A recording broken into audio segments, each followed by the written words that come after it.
ইকবালপুরে অবস্থিত তাদের অভিযোগের ভিত্তিতে আমাদেরকে এই বাজার এই নদীর কাছে আমাদেরকে বন্দর কর্তৃপক্ষ ৬৪ কোটি টাকা দিয়ে স্থাপনা তৈরি করে মাসিক আমরা ৬১ লক্ষ টাকা ভাড়া দিয়ে আমরা এই বাজারে এখন অবস্থান করতেছি। কিছু কুচক্রী মহল বলতেছে আমরা নাকি অবৈধ হয়ে আমাদের থেকে বন্দর ৬১ কোটি টাকা ভাড়া কেন নেয়। আমরা জানতে চাই ডিসি মহোদয় থেকে, আপনি জানেন যে আপনি ঘোরাঘুর দিয়ে খেলতেছেন, আপনি জানেন যে ইকবাল রোডে দুটি বাংলাদেশের সর্ববৃহৎ স্কুল অবস্থিত। যদি এই বাজার আমাদের এখান থেকে উচ্ছেদ করে ইকবাল রোডে আসে তাহলে দেখবেন সারা চট্টগ্রাম আগুন লেগে যাবে। এই সেন্ট স্কলাস্টিকা স্কুলের ৪,৫০০ মেয়েরা লেখাপড়া করে, প্রায় ৩,৫০০ ছেলে লেখাপড়া করে। যেই দিন বাজার আপনি ভেঙে দিবেন ওই দিন দেখবেন সারা চট্টগ্রাম অচল হয়ে যাবে।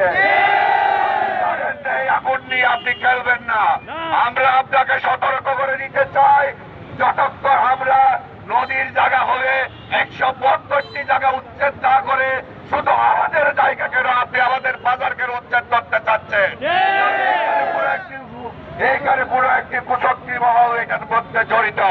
আমরা সতর্ক করে দিতে চাই, যতক্ষণ পর্যন্ত আমাদেরকে পুনর্বাসন না করবেন, আমাদেরকে বিকল্প জায়গা দিয়ে আমাদেরকে স্থাপনা তৈরি করে না দিয়ে যদি বাজারে হাত দেন তাহলে সারা এই বাজারে শত শত লাশ করবে আমরা বাজার থেকে। এবং ইকবাল রোডে আমরা চট্টগ্রাম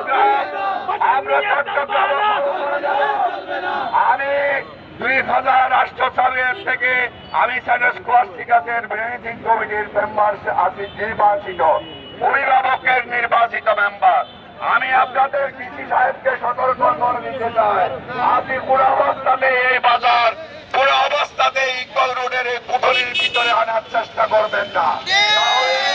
আমাদের ছেলে মেয়েরা আর লেখাপড়া করতে পারবে না, সারাক্ষণ টিচিং এর শিকার হবে ইকবাল রোডে। আমি আপনাদেরকে সতর্ক করে দিচ্ছি, ডিসি মহোদয়কে সতর্ক করে দিচ্ছি, আপনি আগে আমাদের বাজারটি পরিদর্শন করেন। এটি বাংলাদেশ, শুধু বাংলাদেশ না আন্তর্জাতিক ভাবে এই বাজার স্বীকৃত। এখান থেকে বছরে কোটি কোটি ডলারের মাছ বিদেশে রপ্তানি হয়, একটি মাছ এই পর্যন্ত ফেরত আসে নাই।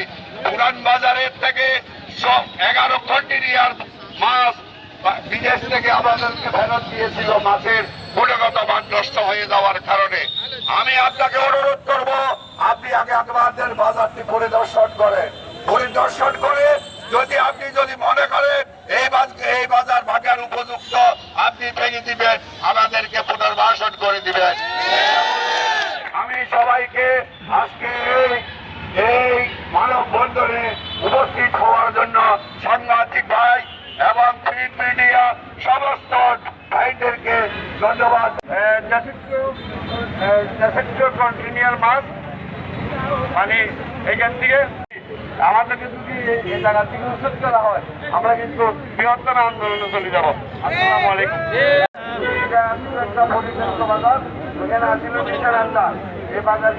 আজকে থেকে ৮ বছর থেকে বাজারটা ভাঙার জন্য আমাদের সাথে করে রেখেছে। এই 8 বছরে তারা আমাদের সাথে কেস এভাবে চলে আসছে, অবৈধভাবে চলে আসতেছে। আমরা অবৈধ না, আমরা 15 বছর ইটারে দিয়ে সরকারকে ট্যাক্স দিয়ে বাজারটা আমরা প্রতিষ্ঠিত করেছি। আমরা সরকারকে বছরে ৬৫ লক্ষ ভাড়া দিয়ে আমরা এ বাজার পরিচালনা করেছি। আমরা অবৈধ হলাম কিভাবে? আচ্ছা, আইন যখন বলছে আমরা অবৈধ, আমরা আইনকে সন্দেহ করি, কিন্তু যে নদী কমিশনের এবং বেলার পরিপ্রেক্ষিতে আমাদেরকে অবৈধ ঘোষণা করলো মাননীয় আদালত। আমাদের তো ২০১৭ সালে নির্মাণ হয়েছে। আমরা এই পর্যন্ত ব্যবসা করে এসেছি, কিন্তু আমাদের বাজার কেন ভাঙবে? আমরা বাজার আসা পর্যন্ত এক কন্টিনের মাছ বাইরে থেকে ফেরত আসা নাই। আগে কিন্তু 63 কন্টিনের মাছ বাইরে থেকে ফেরত আসছিল। এখন আমরা 1 টাকার মাছও আমদানি করি না, আমরা রপ্তানি করি।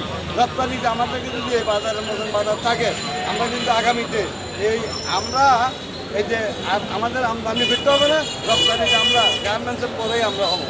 আর আমাদের অনুরোধ হইল, যদি আমাদের বাজার ভাঙে যে আমরা আইনকে শ্রদ্ধা করি, অসুবিধা নেই। আমরা 2273টা আমরা বাকি দিতে হবে, নাহলে আমরা চট্টগ্রাম পুরো অচল করে দেবো, আমরা অচল করে দিব।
পরিস্থিতিতে আমরা